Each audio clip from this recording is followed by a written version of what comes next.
Hello.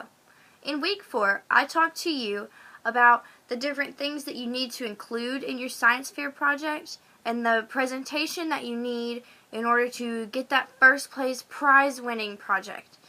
Well, for this discussion board, I want to talk to you about the different organizational patterns that you need to include in your speech and your project in order to get that first place project. When you're doing a science fair project, what are you really trying to do?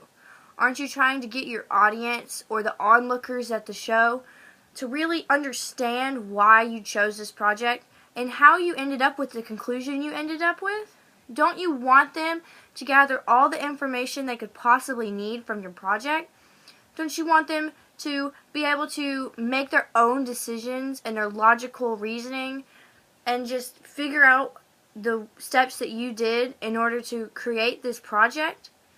Well, in order to make the audience or the onlookers look at this and see what you want them to see, you need to create organizational patterns that would make it the easiest possible way for them to really notice your project and understand the steps you took.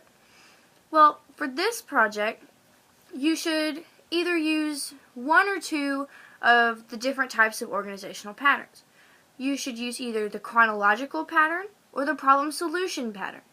Both of these are very similar in how they're set up and how they come across to your audience, but they're both also different.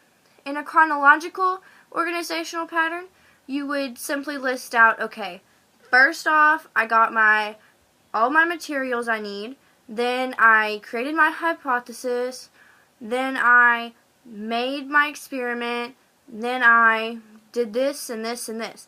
And you would simply start with your introduction and slowly move on step by step in the order you did until you get to your conclusion.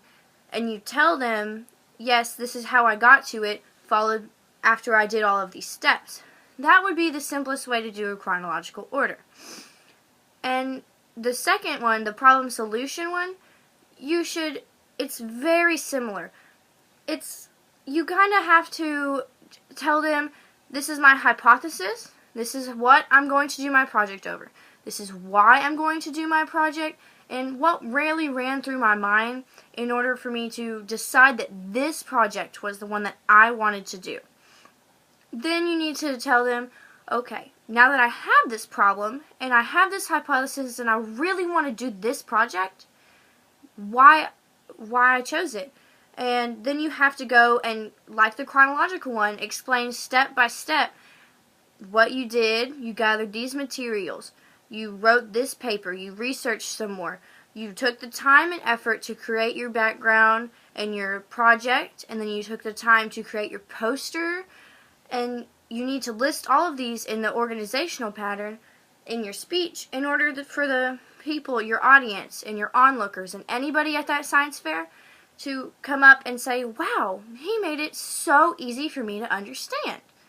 So it's really almost exactly alike the chronological one, but I felt like for this video that you should know that you could do either the chronological one or the problem solution one, since they're both so similar.